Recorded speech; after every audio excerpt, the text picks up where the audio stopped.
Friends,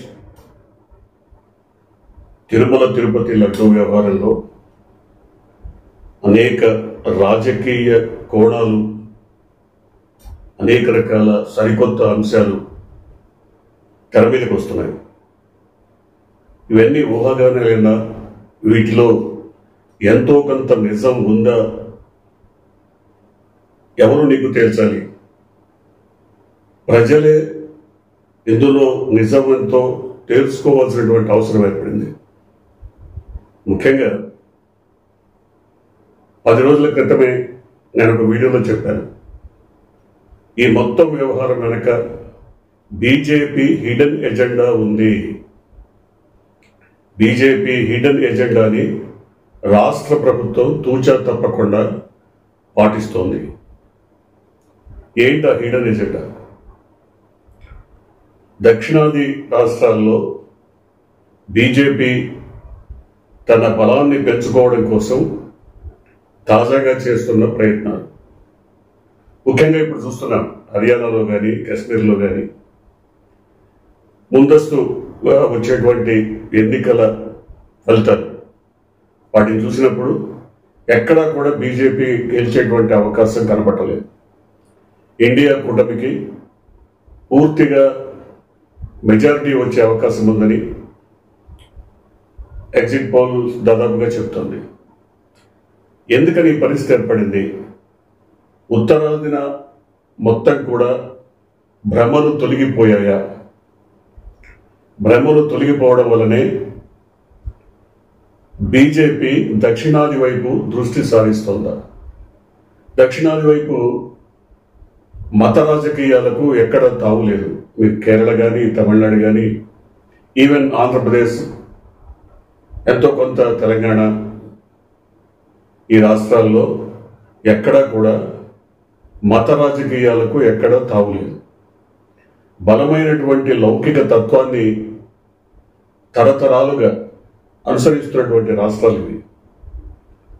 so ఇక్కడ ఈ లౌకికవాదాన్ని break చేసి బద్దలు కొట్టి బీజేపీ మత రాజకీయాలకు పునాది వేయాలంటే ఒక బలమైనటువంటి ఒక పార్టీ లేదా ఒక ప్రభుత్వం చేతిలో ఉండాలి.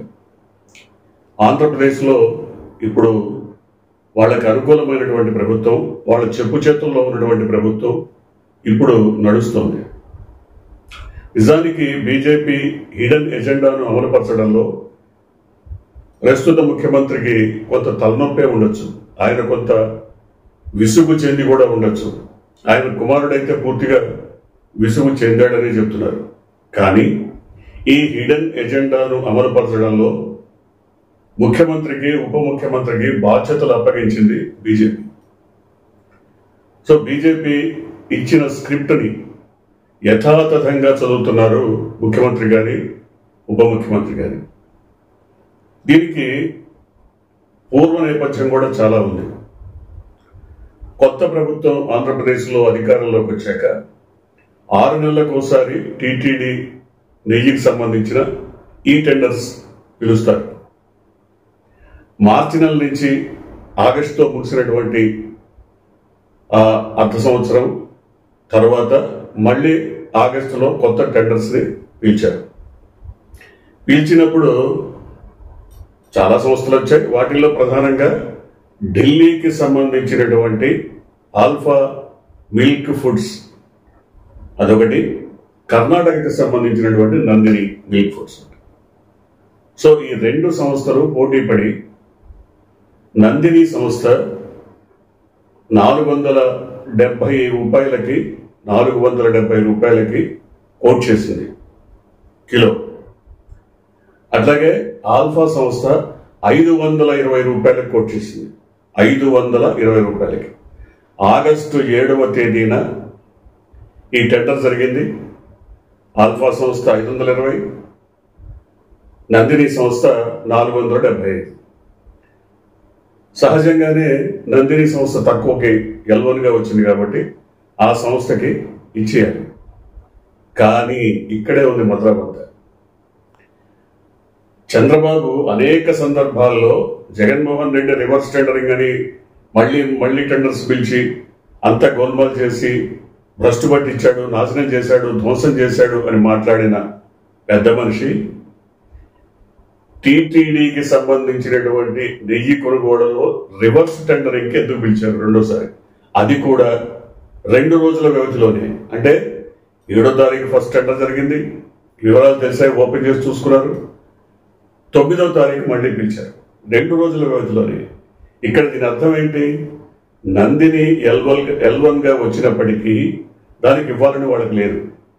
ఆల్ఫా సంస్థకి ఇవ్వాలన్న ఒక ప్రగాఢమైనటువంటి ఒత్తిడి, నమ్మకం. ఎందుకు ఆల్ఫా సంస్థకి ఇవ్వాలి? ఇది మాట్లాడదు.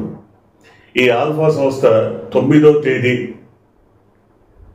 ప్రకటించినటువంటి టెండర్లలో 470 రూపాయలకే కోట్ చేసింది. 470 రూపాయలు అంటే చెప్పేశారు కదా, నందిని సంస్థ మీకంటే తక్కువకి ఇచ్చింది, మీరు 520 అన్నారు, వాడు 470 చెప్పాడు, కాబట్టి మేము వాళ్ళకే ఇవ్వాల్సి వస్తుందని చెప్పంగానే వాళ్ళకంటే తగ్గించి 470 రూపాయలకే వేసింది. కానీ రెండోసారి నందిని సంస్థ 475 రూపాయలకి ఇంకా 5 రూపాయలు పెంచేసింది. ఇక్కడ స్థూలంగా 10 లక్షల కిలోల నెయ్యి అవసరం టీటీడీకి.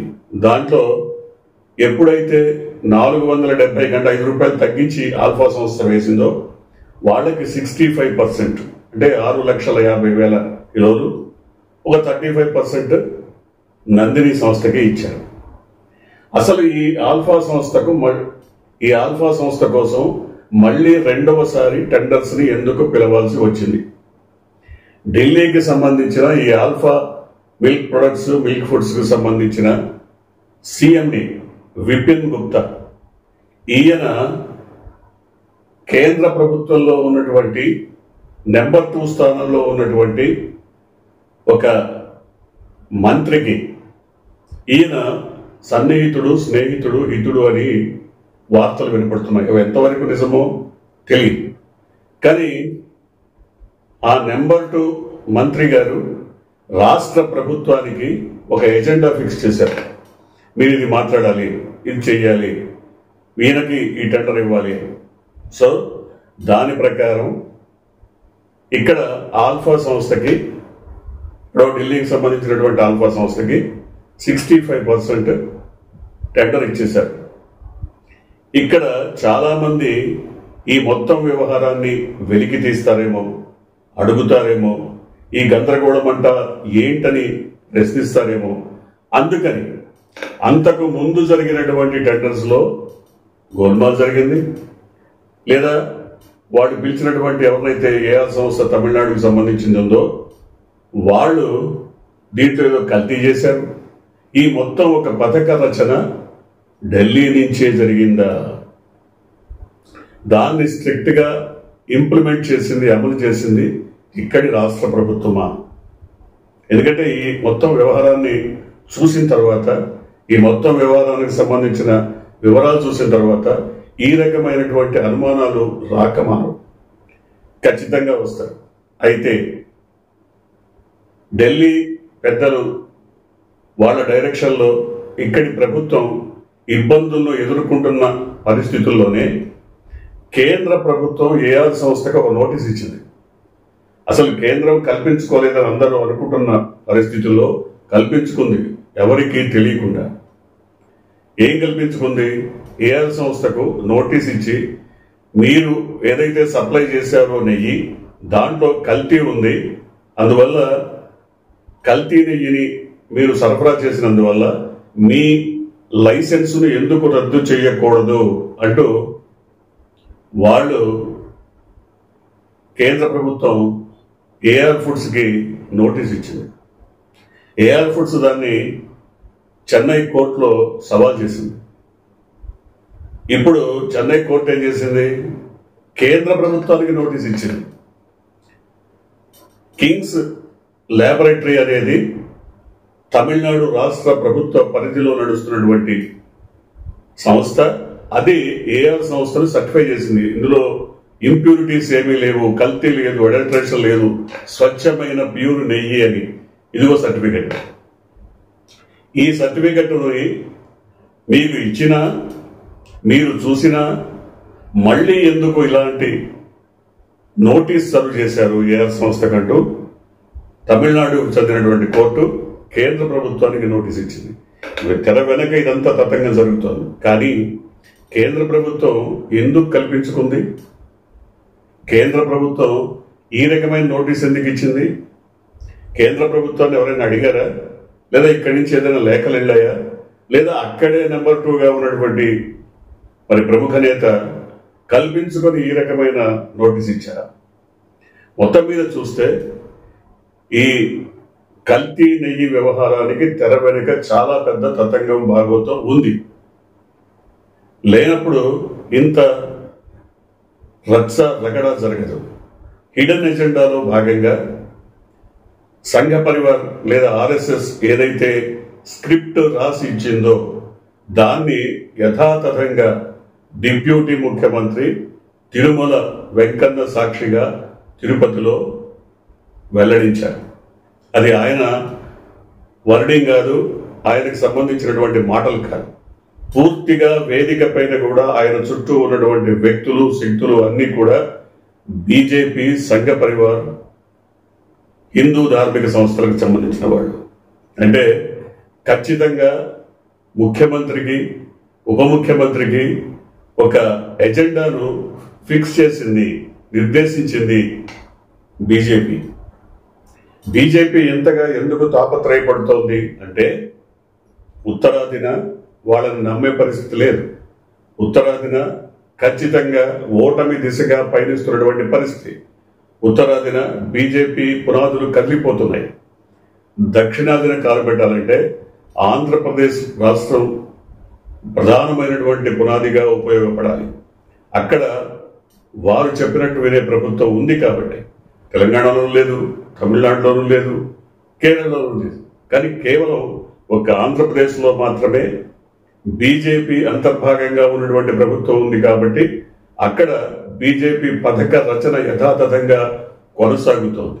ఆల్ఫా సంస్థకి ఇప్పించడంలో కానీ, కేంద్రం నుంచి ఏఆర్ ఫుడ్స్కి నోటీస్ వెళ్లడంలో కానీ, ఆల్ఫా సంస్థ రెండోసారి టెండర్లో పాల్గొనడం కానీ, ఇవన్నీ ఒక పథకం ప్రకారమే జరిగాయి.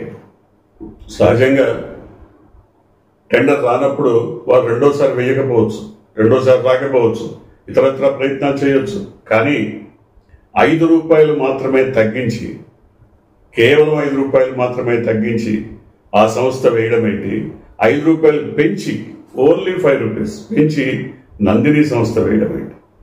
ఈ మొత్తం వ్యవహారం అంతా కూడా ముడిపడి ఉంది.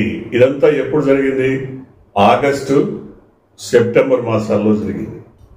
ఈ మొత్తం వ్యవహారం పూర్తి కావడానికి సెప్టెంబర్ 15 వరకు నడిచింది కాబట్టి సెప్టెంబర్ 18న ముఖ్యమంత్రి ఈ అంశంపై ఎవరు ప్రశ్నించకుండా, కొత్త అంశాలను ప్రస్తావించకుండా పాత అంశాలను తవ్వితీసి ఏఆర్ ఫుడ్స్ మీద ఒక నెపాన్ని మోపి, అది కూడా బీజేపీ డిజైన్ చేసినటువంటిదే, దాన్ని వెల్లడించాడు.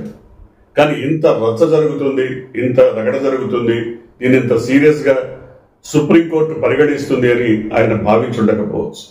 కానీ ఇప్పుడు ఈ వ్యవహారం మొత్తం కూడా ఆయనకి నిజంగా రాష్ట్ర ముఖ్యమంత్రికి కానీ, ఆయన కుమారుడికి కానీ ఒక తలనొప్పి వ్యవహారంగానే పరిణమించింది అని చెప్పక తప్పదు. చూడాలి, ఈ మొత్తం వ్యవహారం ఇప్పుడు సుప్రీంకోర్టు వేసినటువంటి సిట్ పరిధిలో ఉంది కాబట్టి సిట్ నిజాలు నిగ్గు తేలుస్తుందని ప్రతి ఒక్కరూ భావిస్తున్నారు. ఖచ్చితంగా నిజాలు బయటపడతాయని తిరుమల వెంకన్న సాక్షిగా నిజమేంటో బయటికి వస్తుందని అందరూ ఆశించాలి.